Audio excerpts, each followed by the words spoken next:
Tyler the Creator's Igor is one of, if not my favorite album of all time. An album that to me has exquisite storytelling, writing, and of course, sound. Igor is one of my favorite works of art from the 2010s, and I wanted to make a full video going into detail on it almost 5 years after its release. In this video, I will go through every song on the album and discuss its lyrics, meaning, and how it relates to the greater story going on. Also, just keep in mind that this is my personal interpretation, so take it with a pinch of salt and feel free to disagree. I love to read everyone's theories in the comments. And since this video will definitely get copyrighted, I'm gonna be more upfront than normal and ask that you please like the video or subscribe if you like this content. Without further ado or plugging, let's get into the songs. Igor's theme isn't really a part of the story of Igor, it's more so just a taste of what's to come. The album and songs start with a bang, a long 24-second single synth bass note held down. This sound is heard in every single other song in some way, but it also has a very interesting relationship with the end of the album. As we'll discuss later, Igor is somewhat of a loop, but we'll get into the greater meaning of all of that later on. There are other lines in this song that will become more relevant later,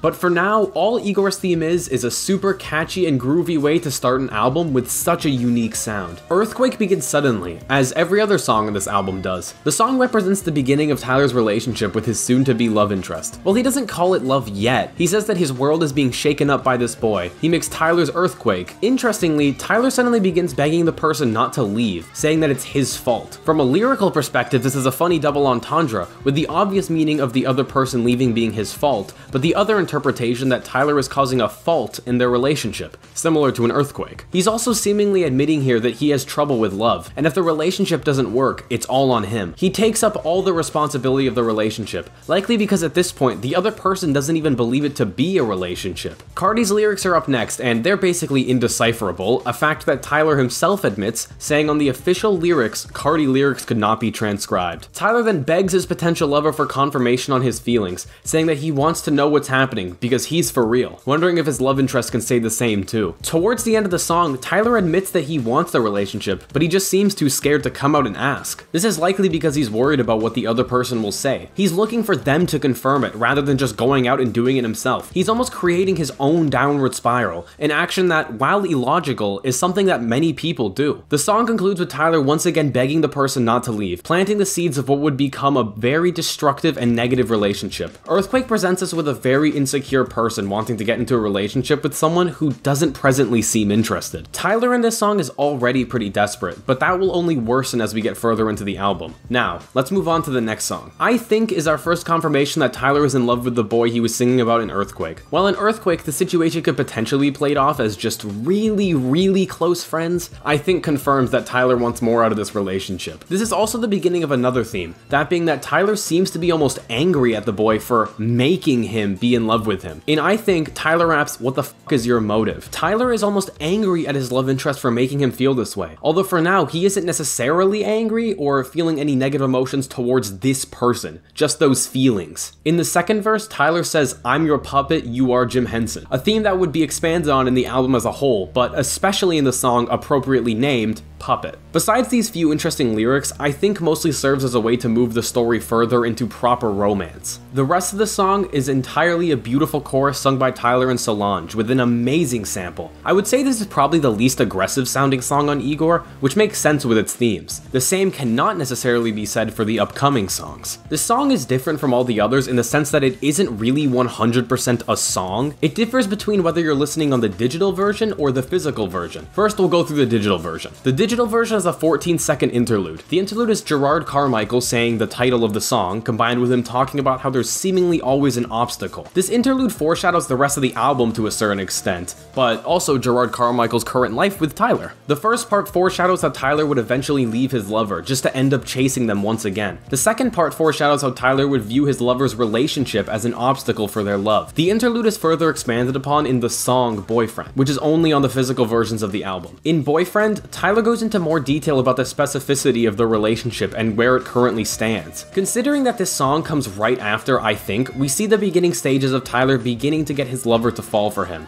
or at least trying to. With lyrics like "I invested too much time" and "you need to read between the lines," it's clear that Tyler is now attempting to get his lover to fall for him. However, he seems too scared to actually come out and say it. He's still going through the issue of what he was discussing in I Think. I also interpreted the line "fuck what they say, we should be together now" as confirmation that the person he's interested in isn't actually out, at least not publicly. This is a struggle that comes with a lot of queer relationships, but it's likely amplified even more here as Tyler is such a public figure. It would be nearly impossible to date him and not have the whole world know about your sexuality. Tyler also mentions that his feelings are hurting their friendship. He sees it as impossible to have a platonic relationship with someone he is so clearly in love with. He feels like he's constantly lying to himself and it's damaging himself and his love interest. Boyfriend ends with the original interlude, which I already analyzed before. And so I believe with that, we are now ready to move on to the next song. Running Out of Time is probably my least favorite song on the album, which I think is an unpopular opinion. I still for sure like it. I mean, I love this album, but Running Out of Time is probably my least favorite from a solo listening perspective. This song fully confirms the idea that Tyler's love interest is closeted, with him seemingly refusing to come out to anybody, maybe even Tyler himself, with Tyler claiming that the other person is wearing a mask or a costume. He says that the other person is even lying to themselves about their identity. Running Out of Time also introduces a third character to the story of Igor, the mysterious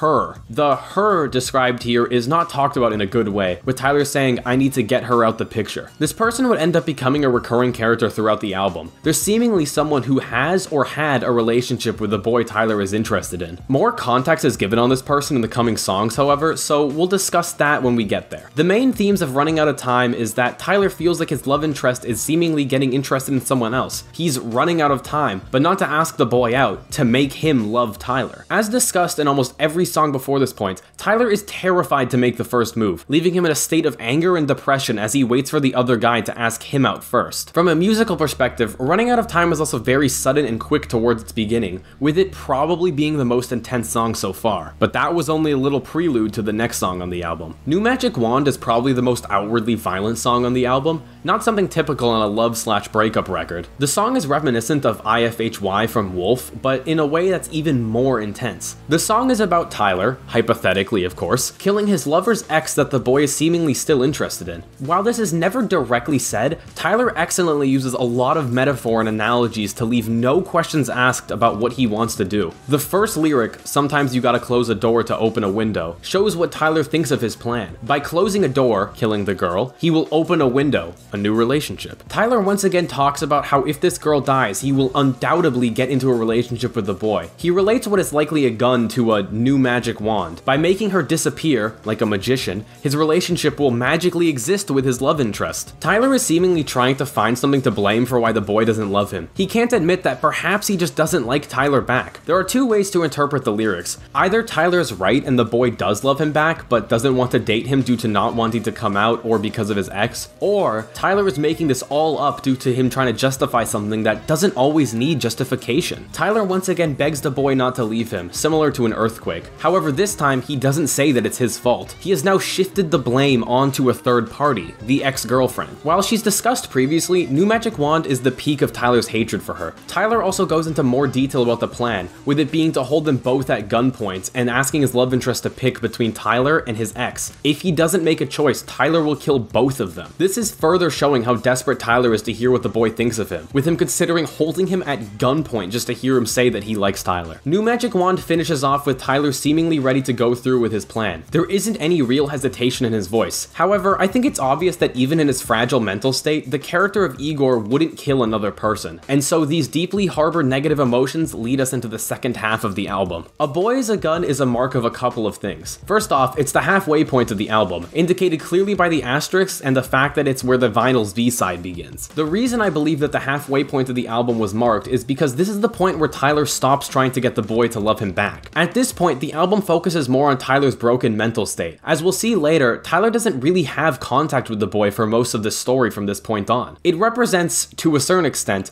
the point where Tyler gives up on his love. A Boy is a Gun is a song in which Tyler constantly relates his love interest to a weapon. obviously a gun. What I believe this means is that while unintentionally, the boy is hurting Tyler. Tyler talks more about how he's stuck in a relationship that will never be furthered into what he wants it to be. He also does something in the song that he hasn't done for the rest of the album, getting directly angry at his love interest. Tyler says, "I ain't taking you home, yeah, I'm brushing you off." The line is clearly an attempt by Tyler to make his love interest aware that he doesn't want to associate with him anymore. By saying that he's brushing him off, it proves that this isn't something Tyler's doing for himself, but yet another attempt to get this boy's attention. Tyler continues to discuss the gun allegory, talking about how despite a gun being a dangerous weapon, he will always keep it by his side. This makes it clear that Tyler is facing an inner conflict of wanting a person with him due to his love for them, but also the fact that his love is one-sided is what makes it so painful. And so, Tyler chooses to cut off his wannabe boyfriend, telling him multiple times at the end of the song to stay away from him. This song is the beginning of a downward spiral that will be continued in the next couple of songs. Despite the previous song ending with Tyler demanding that his love interest stays away from him, Puppet opens up with Tyler saying that he wants to talk. Tyler also shows off some of his best lines in the song, with possibly my personal favorite line of the album, "I want you to want from me." This single line is the best way to describe the emotion that Igor is seemingly trying to invoke in a listener. I believe that the main purpose of this song is to show that distance was not really the solution to Tyler's issue. Even though they aren't talking anymore, the parasitic relationship is so strong within Tyler that he can't simply forget about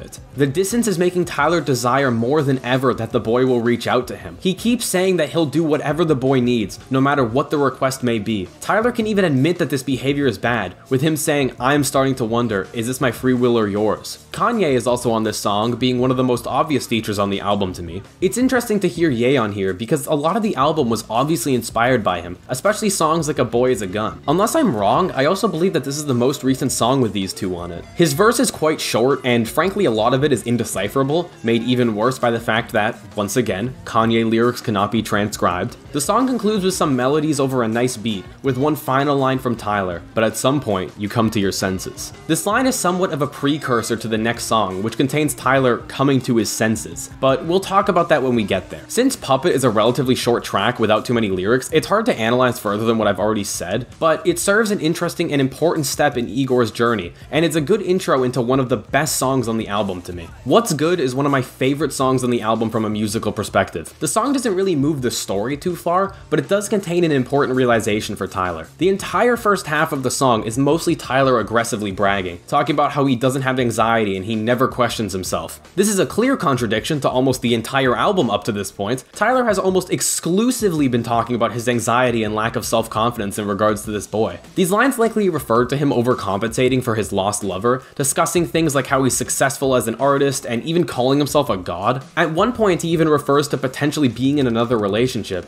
or at least being involved with someone sexually. As Tyler raps, Slowthai can be heard in the background saying, "I see the light," almost like Tyler's inner thoughts. He keeps getting louder and louder and louder until eventually Tyler says, "I got my eyes open," before all the music cuts out and he finally properly sees the light. The far lighter tone of the ending contrasts with the rest of the extremely harsh and loud song. While seeing the light and having your eyes open can be interpreted in many ways, I personally see it as Tyler finally admitting that he needs to end the relationship conclusively. While he tried it in A Boy Is a Gun, certain lines in that song indicated that he still secretly wanted the relationship. But I personally think that this song represents Tyler trying to distract himself from the relationship before eventually admitting that he must end it to properly move on. The final line is similar to the final line of Puppet. I don't know what's harder, letting go or just being okay with it. I believe that this is once again a precursor to the next song on the album, in which Tyler explores both of these options. Gone Gone Thank You keeps a long-standing tradition of the 10th song of every Tyler album being a multi-part song. Usually these songs have two or more distinct parts to them that are approximately the same length. Gone Gone Thank You utilizes a style of song to display the two options going through Tyler's mind at the end of What's Good. The first part, Gone Gone, represents Tyler letting go. Throughout the first part of the song, Tyler uses metaphors to a great degree, relating his love life to certain seasons and a bird leaving the nest. Interestingly, Tyler also says, "At least I had it," instead of never. This is the beginning of Tyler reconciling his feelings about the relationship. Perhaps all is not lost because he can appreciate the feelings that he had without obsessing over their lack of reciprocation. As the name of the song suggests, Tyler continuously says that his love is gone for the person, which is an important step in the process of healing from his situation. But despite that, Tyler still believes that he'd be a better fit, expressing his distaste for his love interest's ex with lines such as, "I hope you know she can't compete with me." Tyler also discusses his inability to listen to help with the line, "The weatherman told me it wasn't raining, I brought umbrellas." This line shows how despite other people trying to help him with the situation, Tyler refuses to listen to them. He even goes on to say that the weather became extremely hot, showing how exactly what the helpful figures in Tyler's life said would happen, happened. Tyler also shows off some of his best writing ever in the song's third verse, relating the entirety of Igor to a metaphor about housing. Interestingly, it ends with Tyler saying that he eventually will need to buy a new place, showing that he is becoming more and more able to move on. The lead into Thank You sees Gerard Carmichael saying the line, "I hate wasted potential. That crushes your spirit. It really does. It crushes your soul." From this line, it's clear to see that Tyler sees their relationship as wasted potential. No matter how much healing he does, he will never not think of what could have been, what he could have had. Thank You represents the second part of Tyler's question of what is harder, which is just being okay with it. Thank You doesn't have many lines, but the song is mostly Tyler thanking his love interest for all the good times they had together, and somewhat acknowledging that it will never be the same again. As Tyler said in Gone Gone, he's now scarred for life. He can never look at this person the same way ever again. The "got my eyes open" line is once again repeated, but is this time cut off. I believe that when Tyler cuts off lines, he's showing that it's something he doesn't truly think, and in this case, I interpret this as him trying to convince himself that their relationship can go back, but deep down, he knows it can't. As previously discussed, it seems that having your eyes open refers to Tyler changing his perception of his relationship, but in this case, he can't bring himself to look past the ruined relationship in front of him. Gone Gone Thank You is possibly Tyler's greatest song ever. The different melodies and story progression provide an immensely satisfying listening experience and beautifully lead into the final songs of Igor. I Don't Love You Anymore is a nice song to have before the big finale of Igor. The song is mostly a continuation of the previous in terms of story, with Tyler struggling to fully let go. He talks about trying to allow himself to love other people and not stay fixated on one person, dropping the bombshell titular line, "I don't love you anymore." This phrase is the culmination of the second half of Igor coming together. Tyler finally admits that he no longer has romantic feelings for his friend. Interestingly, however, when Tyler says, "But this might just be better for us, you know," it cuts off at the end. As I previously discussed, I interpret cut-off lines as being things Tyler wants to believe, but he knows deep down are false. Tyler wants to believe that it's better that they don't talk, but something inside of him can't fully accept that. Even though he can admit it for the time being that he's no longer in love, he still wants to hang on to something. Anything. This is another pattern Tyler has shown throughout the album, lying to himself in order to avoid having to face his emotions properly. However, this wouldn't necessarily be an awful ending to the story of Igor. Tyler no longer talks to his love interest, he's beginning to heal, and everything seems like it'll turn out okay. Well, if not for the fact that there's one more song to look at. Are We Still Friends is the final song on Igor, and it's one of the best. It's mostly Tyler saying the titular line of the song repeatedly, with some other commentary throughout. However, it represents what makes Igor so special. The song begins with Tyler asking his love interest repeatedly if they're still friends, even going as far as to introduce ways they could do it with lines like, "Shake your hand," "Say hi." Every time Tyler repeats the line, "Are we still friends?" it becomes more and more desperate. By the end of the song, he sounds like he's begging for an answer, and I think it's clear which one he wants. The song concludes with the line, "Can't say goodbye," followed by a long scream from Tyler before a one-note fade out. The final line has great significance. It shows how no matter what Tyler did, he could never properly say goodbye to his love interest. In A Boy Is a Gun, he attempted to leave him just to keep thinking about him. And in Gone Gone Thank You and I Don't Love You Anymore, he seemingly made peace with the ending of their relationship. But now we see him at possibly his lowest point of the whole album, screaming and begging for a mere friendship from another person. The line shows how even the album itself ends on an unclear note. We won't know what happens to Tyler after this point no matter what. Or will we?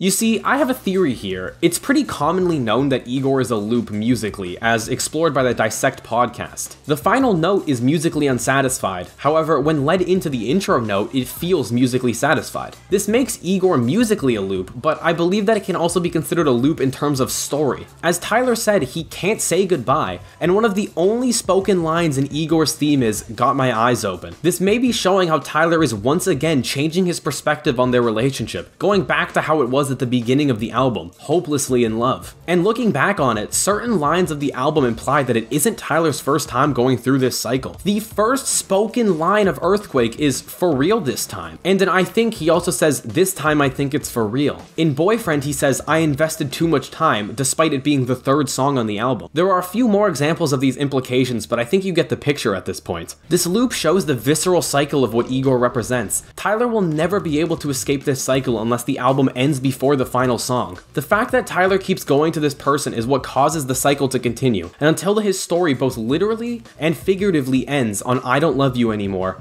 Tyler will be stuck within this perpetual cycle. He will never be able to come to terms with his relationship, because exactly what you run from, you end up chasing.